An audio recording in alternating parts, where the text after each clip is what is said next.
noite, povo de Deus. Boa noite, você que está em casa, que nos acompanha. Se você está aqui pertinho de São Paulo, venha nos conhecer, venha cultuar conosco. Cultuar de casa não é a mesma coisa. Em casa, mais nós assistimos o culto. Aqui nós participamos do culto. É diferente. Venha experimentar esse ambiente cheio da graça de Deus, para que Deus possa tocar de maneira especial a sua vida. Certa vez alguém observava uma mosca que tentava desesperadamente atravessar a vidraça de uma cozinha. E essa mosca batia e voltava, batia e voltava, batia e voltava, desesperada, agitada, freneticamente. Ela se chocava uma e outra vez com um vidro transparente, com a janela, buscando uma saída. E quem a observava, abria uma fresta da janela para ajudar a mosca. E mesmo com aquela parte da janela aberta, a mosca continuava batendo no vidro, se chocando no vidro. E se o observador não ajudasse com as mãos, empurrando para fora, certamente essa mosca iria se agitar de tal maneira, batendo tantas vezes, que morreria nessa tentativa frenética de encontrar a liberdade. Quantas vezes nós não vivemos situações assim? Encontramos uma abelha dentro do carro, e ela quer sair para lá e bate no vidro para lá, e a gente tem que abaixar o vidro, dar uma ajudinha, e mesmo com a fresta do vidro, às vezes tem que empurrar a mosca, a abelha, para que ela encontre a saída. Ela fica sem direção, com todo o desejo de encontrar a liberdade, mas sem rumo, sem direção, apenas com forte desejo de encontrar a porta de saída, de encontrar a liberdade. E a atitude dessa mosca mostra muito da nossa atitude diante da vida. Nós temos uma espécie de cegueira em relação a algumas realidades que estão muito claras diante de nós. Quantas vezes ficamos batendo a cabeça contra os mesmos obstáculos, muitas e muitas vezes nos machucando, tentando sozinhos encontrar a saída para uma situação. Quantas vezes nos sentimos como que escravos de visões contaminadas que nos prendem em determinadas prisões, e muitas vezes queremos sair, e essas visões distorcidas da vida nos levam sempre pelos mesmos caminhos, pelos equivocados caminhos, e sempre para os mesmos destinos insatisfatórios. Sim, somos muitas vezes escravos de desejos que nos prendem, que nos arrastam para uma vida destrutiva, muitas vezes, desejos que nos dominam e nos conduzem como um cachorrinho numa coleira muito justa, nos oprimindo, nos fazendo bater a cabeça aqui e ali. O caminho está diante de nós, mas os nossos desejos não nos permitem enxergar. A saída está bem clara na nossa frente, mas os desejos nos conduzem para onde eles querem. Disse um filósofo: o homem só pode ser livre se puder escolher fazer o que não deseja. Quando nós desejamos algo, seja o que for, e nós temos que nos curvar diante daquele desejo, e nós não temos o poder de dizer para nós mesmos: sim, eu desejo muito isso, mas eu não vou fazer. Se nós não temos esse poder, nós somos escravos dos nossos desejos, e esses desejos vão nos conduzindo e nos fazendo bater a cabeça aqui e ali, sem encontrarmos solução para a vida. Sim, o homem só pode ser livre se ele pode escolher fazer aquilo que ele não deseja. Jesus disse algo semelhante, com outras palavras. Em João 8,34, ele diz assim: todo aquele que vive pecando é escravo do pecado, é escravizado. O pecado coloca como uma coleira, e vai nos conduzindo para onde Ele quer. E nós vamos batendo a cabeça para lá e para cá. E a saída está aqui, nós não encontramos. A felicidade está ao nosso lado, nós não desfrutamos dela. Todas as soluções estão aí, mas os nossos desejos pecaminosos nos escravizam e não nos permitem viver a vida que vale a pena ser vivida. No caso da ilustração da mosca, o observador ajudou a mosca a encontrar o lugar de saída. E na vida, quem vai nos ajudar? Quem vai nos ajudar a encontrar a saída, encontrar o caminho, a encontrar a saída para os grandes problemas, as grandes situações da vida? Com essa introdução, eu quero hoje falar sobre Páscoa. Páscoa significa Pesach, essa é a palavra hebraica, significa passagem. A passagem de um estado para o outro, especificamente a passagem da escravidão para a liberdade e a passagem do estado de morte para o estado de vida. E para entendermos o que é Páscoa e para convidar você para viver a Páscoa, não apenas para entender, mas para viver a Páscoa nessa noite, eu quero examinar com você 3 êxodos na Bíblia. 3 êxodos na Bíblia para nós entendermos e conseguimos viver a Páscoa do Senhor. Êxodo significa a saída de um povo, de um lugar para o outro. E eu quero examinar 3 êxodos na Bíblia para nós entendermos o que é Páscoa e o que Jesus veio fazer por nós nesse domingo de Páscoa. O primeiro êxodo que eu quero olhar com você, enxergar e buscar na Bíblia, é o êxodo do povo de Deus que estava escravo no Egito. José, ele foi vendido pelos seus irmãos para o Egito como escravo, e ali José foi sendo abençoado por Deus. Ele prosperou a tal ponto que de escravo ele passou a ser governador do Egito, e ele trouxe a sua família, e o povo de Israel começou a povoar o Egito, e a Bíblia diz que o povo de Deus, o povo de Israel viveu no Egito por 430 anos, isso está em Êxodo, livro de Êxodo, capítulo 12, verso 41, que diz assim: no dia quando se completaram os 430 anos, todos os exércitos do Senhor saíram do Egito. 430 anos. E os últimos anos do povo de Israel no Egito foram anos de muito sofrimento, anos de escravidão. Anos que eles viviam batendo a cabeça como a mosca, não encontravam saída para o seu problema. A Bíblia traz alguns relatos, e eu vou ler para você, para nós entendermos o primeiro êxodo, a saída do povo de Israel da escravidão do Egito. Lá em Êxodo, livro de Êxodo, capítulo 1, versos de 6 a 14, eu leio assim: ora, morreram José, todos os seus irmãos e toda aquela geração. Os israelitas, porém, eram férteis e proliferaram, tornaram-se numerosos e fortaleceram-se muito, tanto que encheram o país. Então subiu ao trono do Egito um novo rei que nada sabia sobre José. Ou seja, havia um corte na história. Nada sabia sobre o passado de José, quem era José. E o texto continua: disse ele, esse novo rei que não sabia nada sobre José, disse ele ao seu povo: vejam, o povo israelita é agora numeroso e mais forte que nós. Temos de agir com astúcia para que não se tornem ainda mais numerosos, e que, no caso de guerra, aliem-se aos nossos inimigos e lutem contra nós e fujam do país. Estabeleçam, pois, dizia o rei, sobre eles chefes de trabalhos forçados para os oprimir com tarefas pesadas. E assim os israelitas construíram para o faraó as cidades celeiros de Pitom e Ramassés. E o texto continua dizendo: todavia, quanto mais eram oprimidos, mais numerosos se tornavam e mais se espalhavam. Por isso, os egípcios passaram a temer os israelitas e os sujeitaram a cruel escravidão. Repita comigo: cruel escravidão. Tornaram-lhes a vida amarga, impondo-lhes a árdua tarefa de preparar o barro e fazer tijolos e executar todo tipo de trabalho agrícola. Em tudo os egípcios os sujeitavam a cruel escravidão. A cruel escravidão. O povo estava vivendo uma cruel escravidão.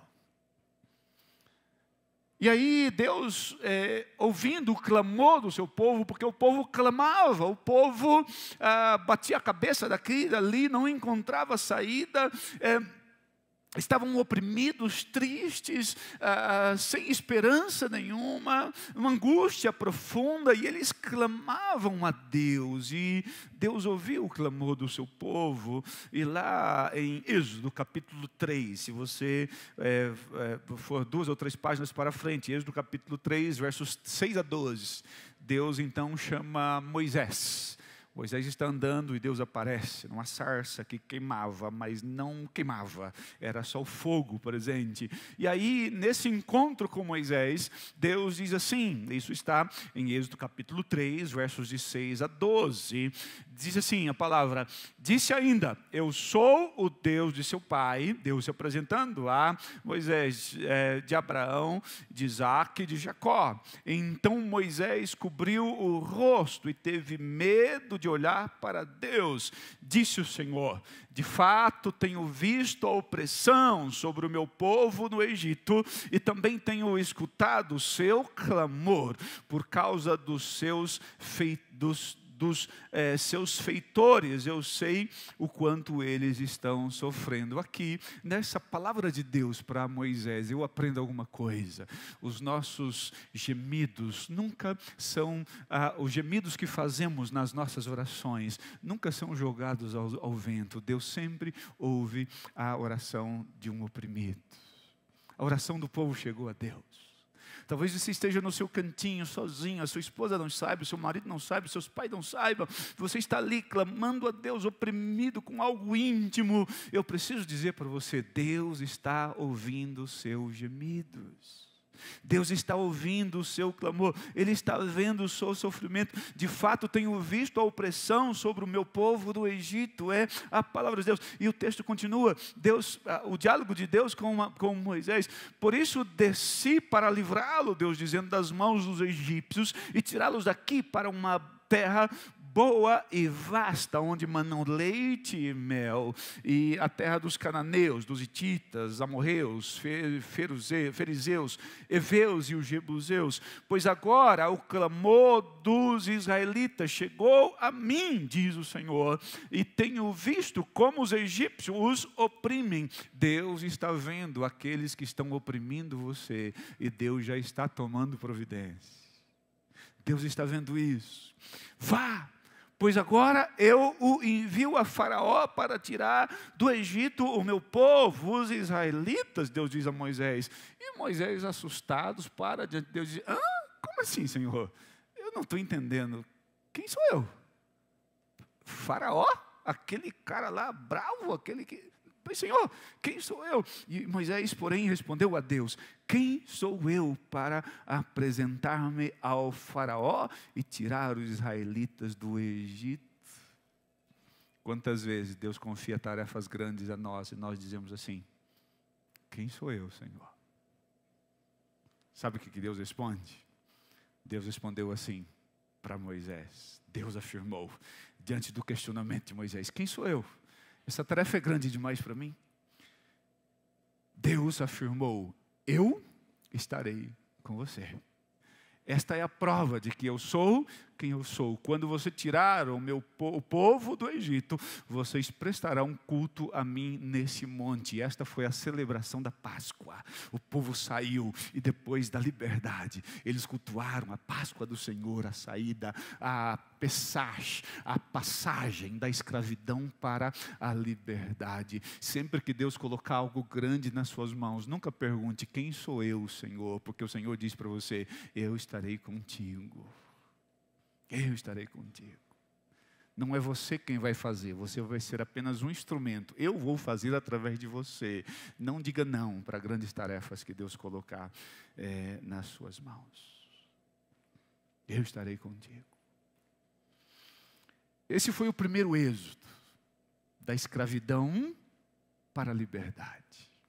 Deus usou um homem comum, e Moisés, ele argumenta com Deus na história, você pode ver em Êxodo 3. Ele diz, mas Senhor, eu sou gago, eu tenho um problema de fala, um distúrbio de linguagem, e como é que eu vou me comunicar? E Deus de novo diz para Moisés, você não está entendendo, não é você. Você vai ser um instrumento, eu farei através de você. Que privilégio é ser usado por Deus. Que privilégio foi o de Moisés, de ser usado por Deus para libertar aquele povo da escravidão. E que privilégio é o meu e o seu, quando nós anunciamos a Jesus Cristo libertador, para que alguém saia da escravidão do pecado e venha viver a liberdade em Jesus Cristo. Esse é o primeiro êxodo. O segundo êxodo, nós encontramos na história do povo de Israel, o êxodo da Babilônia, da escravidão. Então o que aconteceu? Seguindo a história, o povo foi liberto, entrou na terra que mana o leite e mel, terra com muita fartura, muito próspera. E ali o povo começou a desfrutar das bênçãos de Deus, da proteção de Deus, e eles começaram a dar pequenos passos de afastamento da vontade de Deus, do querer de Deus, dos valores de Deus, dos princípios de Deus. Os valores de Deus, eles são inegociáveis. E sempre que nós nos metemos a negociar com Deus algumas coisas, nós saímos perdendo. E esta foi a triste realidade daquele povo. Eles provaram com a mão forte de Deus, a libertação de Deus. Eles passaram por aquele deserto, vendo a manifestação diária de Deus, mandando do céu alimento, fazendo água brotar da rocha. Eles experimentaram de forma extraordinária o poder de Deus. Eles chegaram lá, eles disseram, bom, agora Deus, nós não precisamos mais do Senhor. O Senhor já nos tirou, já nos livrou, já nos trouxe, já nos alimentou. Agora deixa que nós tomamos conta da nossa própria vida. Um péssimo negócio. O povo de Deus fez mais ou menos isso. Resolveu não amar e nem obedecer mais a Deus. A semelhança de muitos cristãos da nossa atualidade, se recusam frequentemente a continuar seguindo a Deus. Buscam a Deus no momento da escravidão, no momento da aflição, no momento da opressão, e Deus o liberta com mão poderosa. E depois da libertação, depois de receber a bênção, muitos dizem, Deus, agora não se meta mais na minha vida, deixa que eu tomo conta. Deixa que eu tomo conta. Aquele povo começou a se envolver com pecados como idolatria, assassinato de inocentes. E eu trago alguns relatos bíblicos para nós entendermos isso. Segundo o livro dos Reis, capítulo 21, de 10 a 16. Abra aí o seu aplicativo, abra a sua Bíblia para você acompanhar a leitura. Eu estou na nova versão internacional. Segundo o livro dos Reis, 21, 10 a 16. Você que vê, então, a situação do povo, onde acontece o segundo êxodo. A Bíblia diz, e o Senhor disse por meio dos seus servos, os profetas Manassés, rei de Judá, cometeu esses atos repugnantes. Você pode repetir comigo?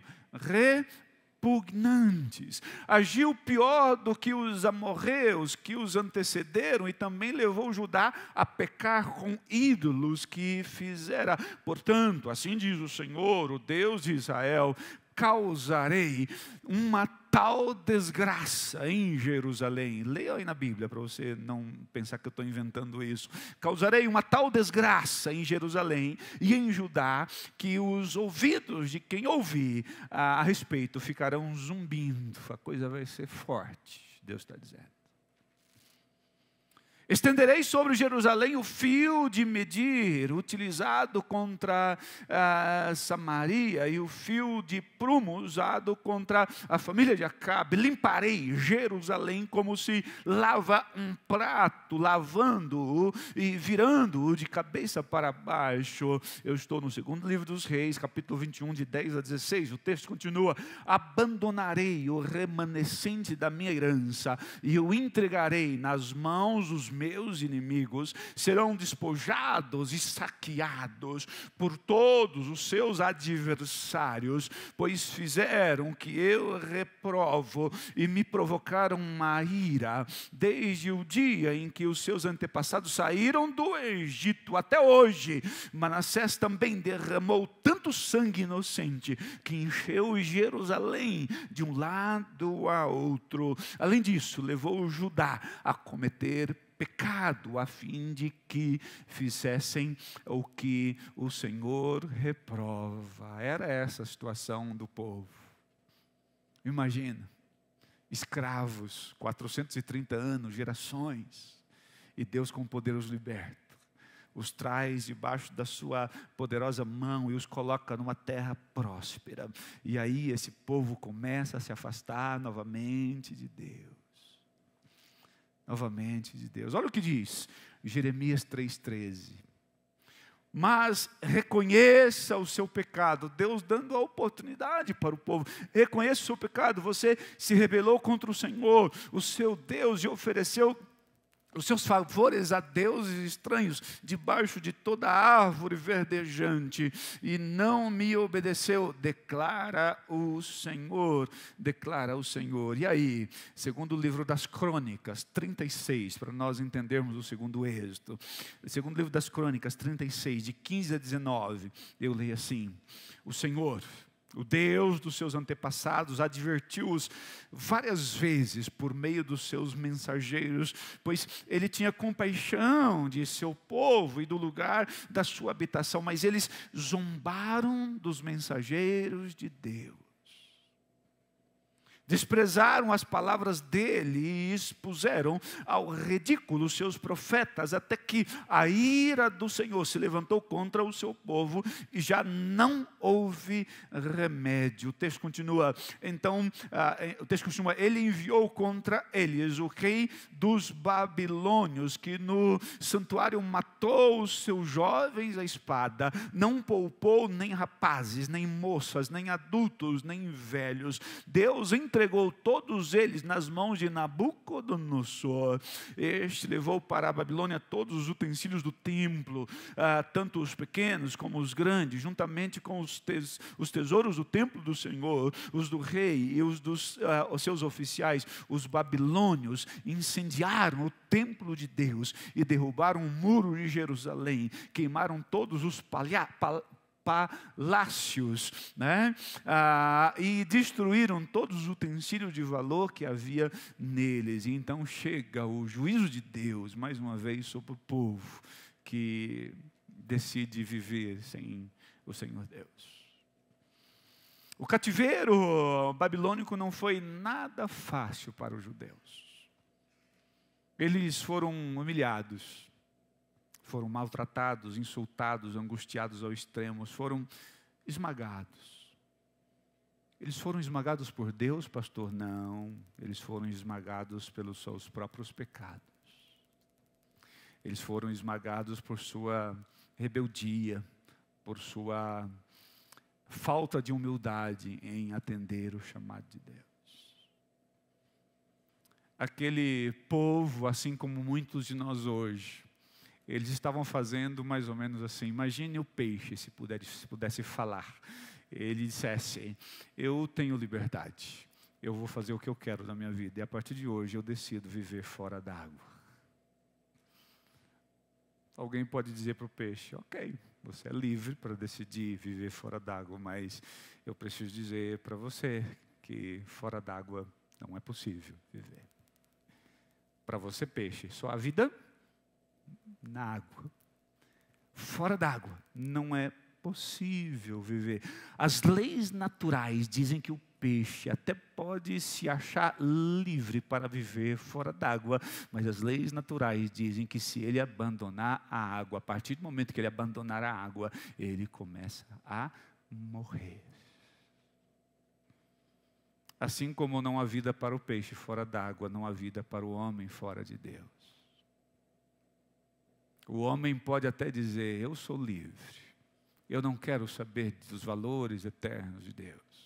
Eu não quero saber dos princípios de Deus para a minha vida. Eu sou livre, eu sou livre. O homem pode até, e como estão fazendo, pode até dizer: eu sou livre para viver sem Deus. Eu não preciso de Deus para viver. Mas quando o homem se afasta de Deus, dos seus valores, dos seus princípios, o homem começa simplesmente a morrer, porque não há vida fora de Deus. O que Deus estava dizendo para aquele povo era o seguinte: olha, eu não sou um Deus como um namorado ou um marido ciumento que se me largar eu mato, eu destruo. Eu estou dizendo para vocês simplesmente, o peixe não tem a liberdade para dizer: eu vou viver fora d'água. Fora d'água não há vida para o peixe, e fora de mim não há vida para o homem, não há vida para vocês. Vocês precisam estar em mim, vocês precisam da minha proteção, do meu cuidado, dos meus princípios, dos meus valores. Não saiam de mim, porque se isso acontecer, vocês vão morrer. E ali na Babilônia, eles choravam de saudade de Jerusalém. O Salmo 137 fala disso, depois você lê. Eles choravam angustiados, mas mesmo no mais profundo da angústia de uma escravidão, uma segunda escravidão, eles não se arrependiam de estar vivendo fora de Deus, afastados de Deus.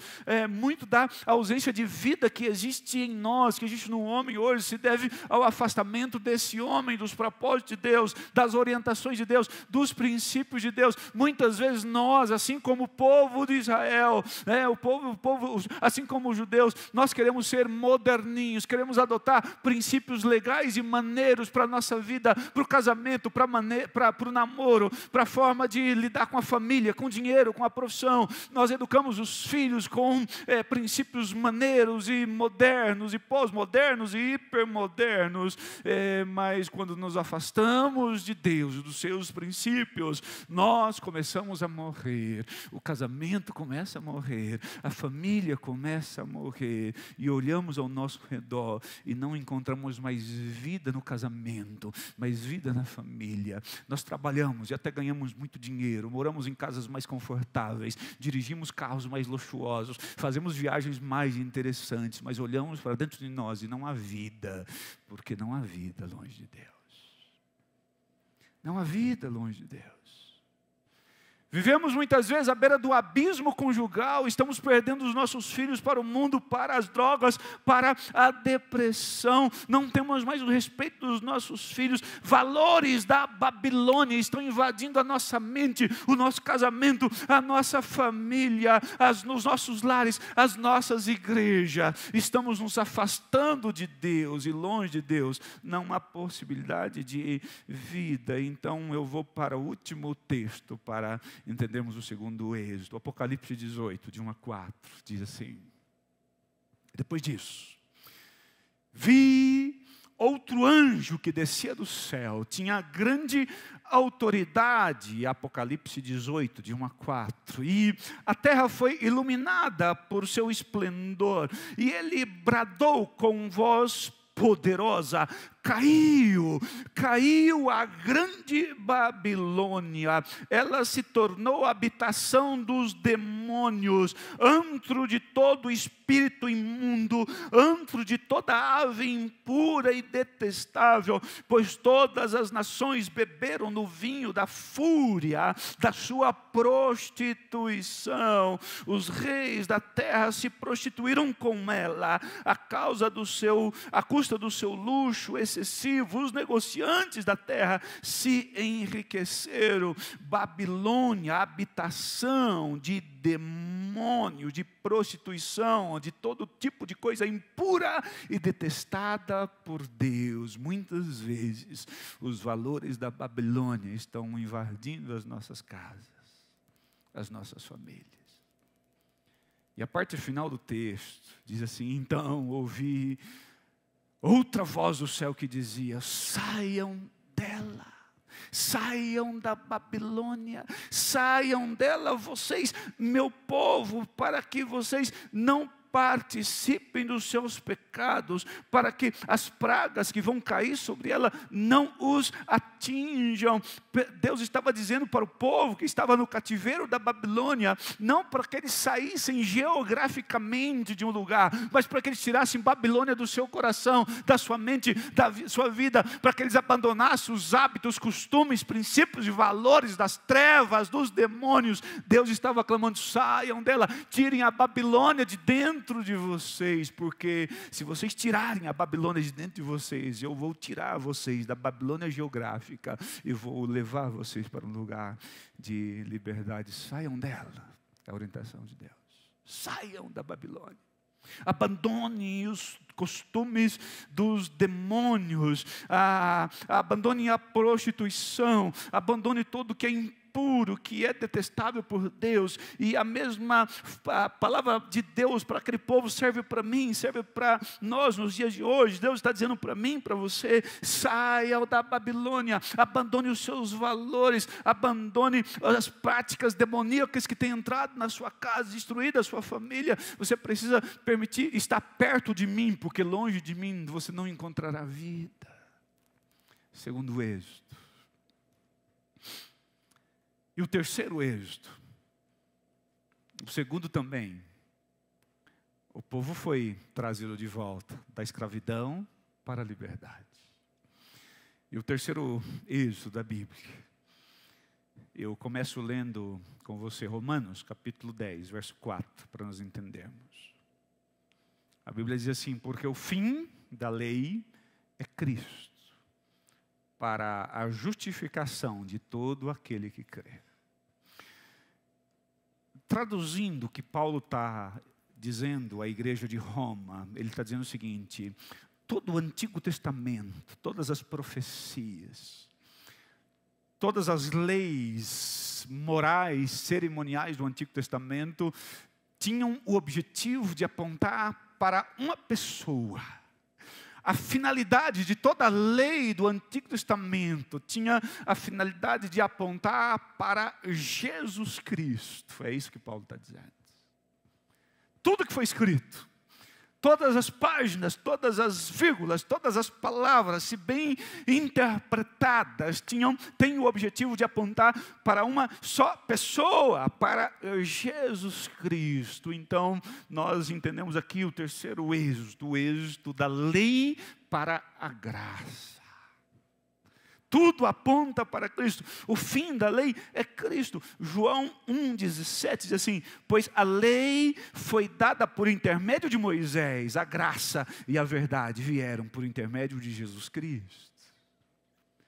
Vivemos o terceiro êxodo da lei para a graça de Deus. Gálatas capítulo 3, verso 10 assim: já os que estão pela prática da lei estão debaixo da maldição, pois está escrito: maldito todo aquele que não persiste em praticar todas as coisas escritas no livro da lei. Maldito. Se você está com a sua esperança na obediência da lei, a Bíblia diz que você está debaixo de maldição. Vou te dar um exemplo. Não vamos pegar todo o livro, não, porque o texto diz aqui, olha, maldito aquele que não persiste em praticar todas as coisas escritas no livro. Mas vamos pegar só o exemplo da lei moral de Deus, que é o resumo da lei moral, que é o 10 mandamentos. Está lá em Êxodo capítulo 20. Os 10 mandamentos. Se você fosse confiar na sua obediência à lei, e você então vai entrar ou não no céu pela sua obediência ou desobediência à lei, você vai chegar lá de Deus e vai estar lá um anjo com a lei moral de Deus, os 10 mandamentos. Então, filho, vamos fazer aqui um checklist. Primeiro mandamento: não terás outros deuses diante de mim. Aí você abaixa a cabeça e diz: isso eu falhei. Quando eu comprei aquele carro novo, nem a minha esposa entrava, era o meu Deus.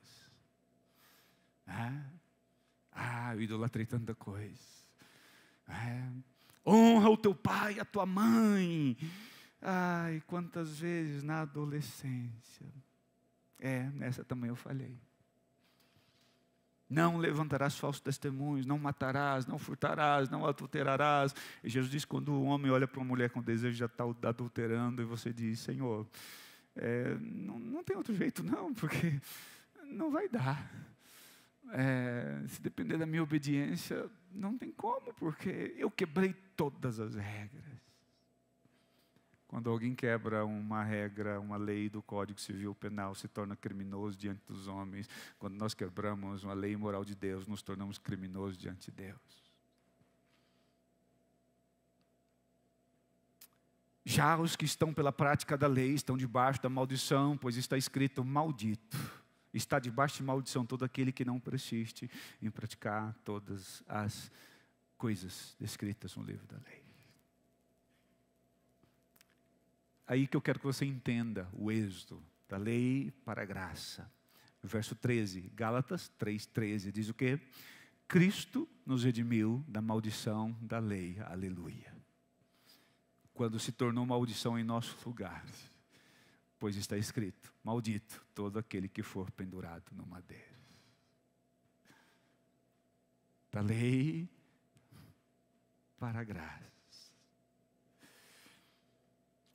Na época da lei, quando alguém queria pedir perdão a Deus pelos seus pecados, tinha que escolher um cordeiro, primogênito, sem defeito. Tinha que derramar o sangue do cordeiro em sacrifício, ou melhor, oferecer. O sacerdote fazia isso, as pessoas comuns não podiam fazer. Alguns tentaram e morreram, porque não eram autorizados. Tinha que entregar ao sacerdote, dependendo da sua posse. Se você tivesse posse, você entregava um boi, 2 bois, se não um cordeiro, se não uma pomba, um animal. Mas tinha que ter derramamento de sangue. Essa era a lei. E aí, João 1:29, eu estou usando muitos textos para você entender. Diz assim, no dia seguinte, no dia seguinte, João viu Jesus aproximando-se e disse, vejam o Cordeiro de Deus que tira o pecado do mundo. Jesus Cristo é o Cordeiro de Deus que tira o pecado do mundo. Nós não precisamos mais fazer sacrifício, porque Jesus já fez o sacrifício por nós. Nós não vivemos mais debaixo da maldição da lei. Gálatas 5:18 diz, mas se vocês são guiados pelo Espírito, já não estão mais debaixo da lei. Jesus Cristo se fez o Cordeiro de Deus que tira o pecado do mundo, e hoje todo aquele que precisa do perdão de Jesus, da graça de Jesus, todo aquele que deseja entrar no céu, todo aquele que deseja fazer o êxodo da lei para a graça, precisa reconhecer a Jesus Cristo como seu Salvador pessoal, como o Senhor da sua vida. E quando nós somos convencidos pelo Espírito Santo de Deus, tudo começa em Deus. Deus amou o mundo de tal maneira que enviou a seu Filho Jesus para morrer na cruz em nosso lugar. E se nós cremos nele agora, nós temos a vida eterna. Tudo começa em Deus. Ele nos amou, Ele enviou o seu Filho morreu, e depois Ele enviou o seu Santo Espírito. O Espírito Santo de Deus nos convence de que fora de Deus não há vida. Fora de Deus não há vida. E nós nos voltamos para Deus, e o Espírito de Deus nos convence do nosso pecado, da nossa rebeldia, e quando nós somos convencidos pelo Espírito Santo de Deus, nós colocamos a nossa fé em Jesus Cristo como nosso Salvador, nosso Senhor. Lá no tribunal de Deus acontece um ato jurídico a favor daquele que coloca a sua fé em Jesus Cristo. Quando você, orientado pelo Espírito Santo de Deus, é convencido do seu pecado, é convencido de que você ainda é escravo, é convencido de que você não tem vida porque você não está em Deus, e você quer correr para os braços de Deus, você entende que você tem um problema sério, você tem um problema chamado pecado, que está corroendo a sua alma, está destruindo o seu casamento, os seus negócios, a sua família, e você olha e não vê recursos em você, e em nenhum outro lugar para resolver o seu problema, e o Espírito Santo de Deus revela a você o Senhor Jesus Cristo, como o único que pode resolver o seu problema, e você corre para Jesus, você abraça Jesus, diz, Senhor Jesus, me salva, me salva, eu preciso de um Salvador, me salva, seja o Senhor da minha vida. Até hoje eu tenho feito muitas besteiras na direção da minha vida, mas assuma a direção da minha vida. Quando você faz isso, um ato jurídico acontece no tribunal de Deus, um martelo de Deus soa, dizendo: a partir de hoje, pela sua declaração, pela sua fé, você, aqui no meu reino, aqui no meu tribunal, você é considerado inocente pela sua fé no meu Filho Jesus Cristo. Eis o Cordeiro de Deus que tira o pecado do mundo, Jesus Cristo. Quando você coloca a sua fé em Jesus Cristo, você é declarado no tribunal de Deus inocente. Mas pastor, não pode ser isso, é grande demais. Sim, é grande demais. Não pode ser porque eu entrego a minha vida a Jesus, eu começo a caminhar com Deus, eu começo a observar os princípios de Deus, eu começo a me aproximar de Deus, mas eu vou continuar pecando. Você vai continuar pecando. Até quando eu vou continuar pecando? Até o último dia da sua vida você vai pecar. Mas você vai ser considerado inocente diante do tribunal de Deus, não pelos seus méritos, mas pelos méritos de Cristo.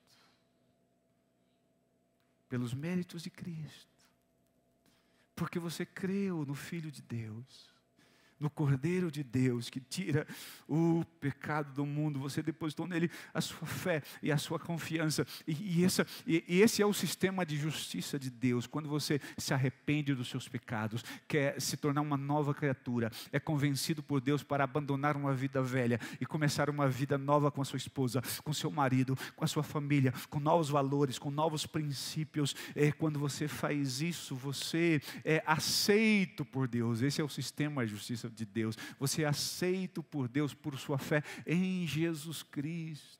E você vai entrar no céu um dia, você vai desfrutar da eternidade, quando você partir daqui, não pelos seus méritos, mas pelos méritos de Cristo. Você vai ser aceito nos céus, apesar dos seus deméritos, vai ser aceito pelos méritos de Cristo derramado na cruz. Ele é o Cordeiro de Deus que tira o pecado do mundo. Já terminando, eu leio Isaías, muitos textos hoje, né? 53. Versos 4 e 7, se você quiser abrir aí, Isaías 53, 4 e 7.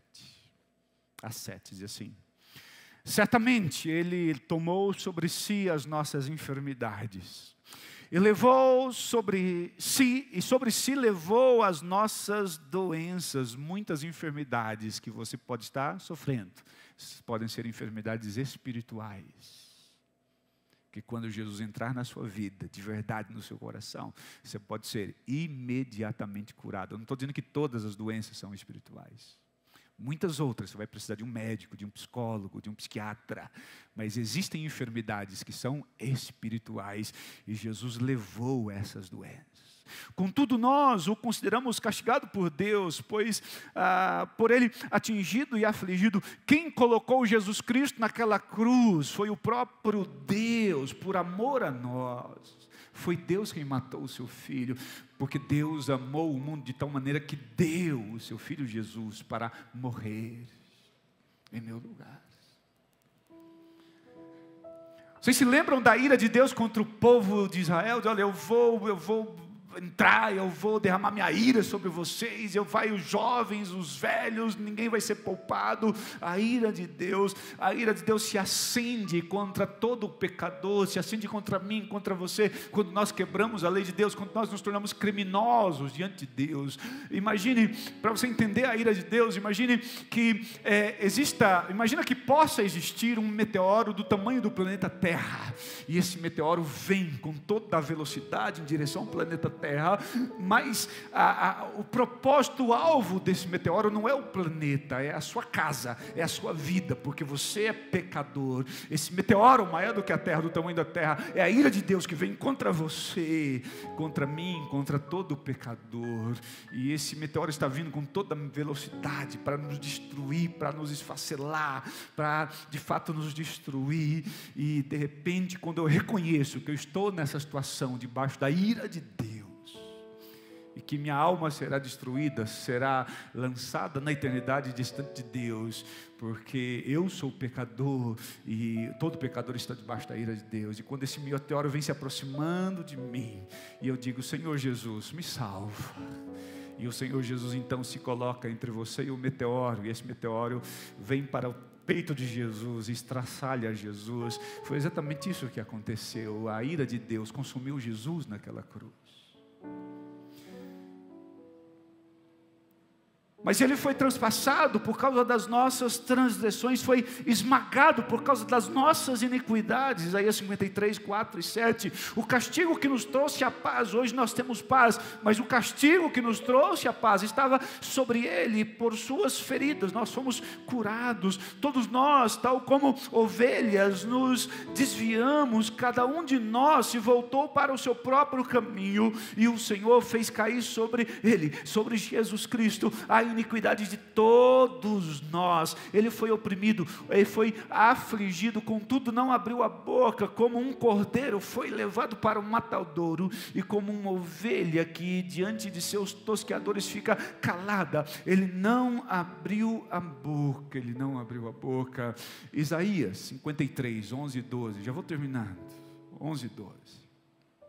Contudo, foi da vontade do Senhor esmagá-lo, foi Deus quem o esmagou, e fazê-lo sofrer. E embora o Senhor faça da vida dele uma oferta pela culpa, pela minha culpa, pela sua culpa, ele verá a sua prole e prolongará os seus dias, e a vontade do Senhor prosperará em sua mão. Depois do sofrimento da sua alma, ele verá a luz e ficará satisfeito pelo seu conhecimento. Meu servo justo justificará a muitos. Você será declarado justo diante do tribunal de Deus, pela morte substitutiva de Cristo. Ele substituiu você naquela cruz. Meu servo justo justificará a muitos e levará a iniquidade deles. O Senhor Jesus levou os meus pecados, ele levará os pecados de todo aquele que crê no nome do Senhor Jesus Cristo.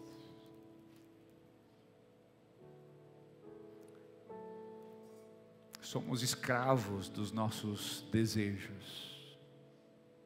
Os nossos desejos, a nossa natureza pecaminosa coloca uma coleirinha em nós e nos leva a rédeas curtas. E nós vivemos batendo a cabeça para lá e para cá. A saída está muito próxima, mas nós não conseguimos encontrar. A verdadeira liberdade só pode ser encontrada quando nós nos rendemos a Jesus Cristo. A nossa vontade nos escraviza, a vontade de Deus nos liberta. O homem se torna livre somente quando ele é governado por Deus, quando ele é governado pelo Espírito Santo de Deus. E aí surgem alguns questionamentos que eu ouço das pessoas muitas vezes. Mas pastor, eu não posso mudar o meu passado. Eu fui uma pessoa horrível, eu fiz tantas coisas horríveis. Eu não posso mudar o meu passado, mas Cristo pode fazer isso por você. Ele morreu na cruz, Ele derramou o seu sangue precioso, de modo que se você vier a Ele, todos os seus pecados serão perdoados, lavados, cancelados, em nome do Senhor Jesus. Seu passado será mudado. Jesus transforma o seu passado perdoando, transforma o seu presente te dando vida em abundância, transforma o seu futuro levando você para o céu. Você pode ainda questionar, mas o que eu preciso fazer? Você precisa abrir agora o seu coração e permitir que o Espírito Santo de Deus convença você, para que você se arrependa dos seus pecados. Isso significa que você deve estar disposto a mudar de vida, a mudar a sua maneira de vestir, a mudar a sua maneira de falar, a mudar a sua maneira de sentir, a mudar a sua maneira de se comportar diante da vida. Mas não se preocupe, o poder de Deus vai te ajudar em tudo isso.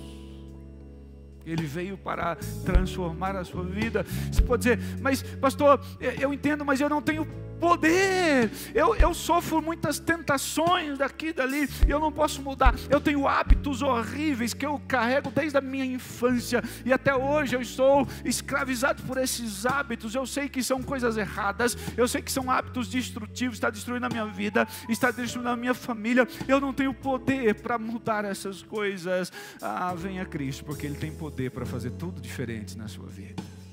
Jesus Cristo veio para transformar a sua vida. Ele vai te dar poder para você vencer todas as tentações. Todas as tentações. Pastor, mas eu me sinto tão perdido que eu nem sei por onde caminhar, por onde começar. Venha Cristo, Ele diz: eu sou o caminho, eu sou a verdade, eu sou a vida, eu sou a vida. Mas eu não tenho como, eu estou numa situação tão difícil no meu casamento, que eu não tenho mais como me apaixonar pela minha esposa, eu não tenho mais como me apaixonar pelo meu marido novamente, eu não tenho poder para mudar tantas coisas na minha vida que precisam ser mudadas, eu não tenho paz, eu não sei qual é o caminho, eu estou vivendo no caminho da autodestruição, eu vivo uma vida de engano, eu não tenho poder para mudar nada disso. Mas se você vier a Cristo, Ele te dará poder para vencer e mudar todas essas coisas. Ele te dará paz verdadeira, Ele colocará um propósito nobre na sua vida,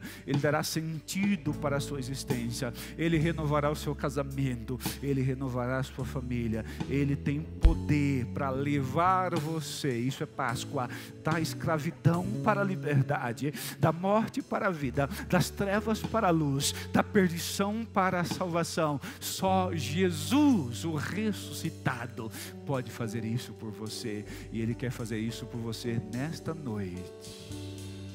Milhares e milhares, ou melhor, milhões e milhões de pessoas no mundo todo estão experimentando a verdadeira Páscoa, estão deixando as suas escravidões e conhecendo a liberdade em Jesus, estão deixando a morte, experimentando a vida em Jesus, estão deixando as trevas, experimentando a luz, estão deixando a perdição, experimentando a salvação em Cristo Jesus.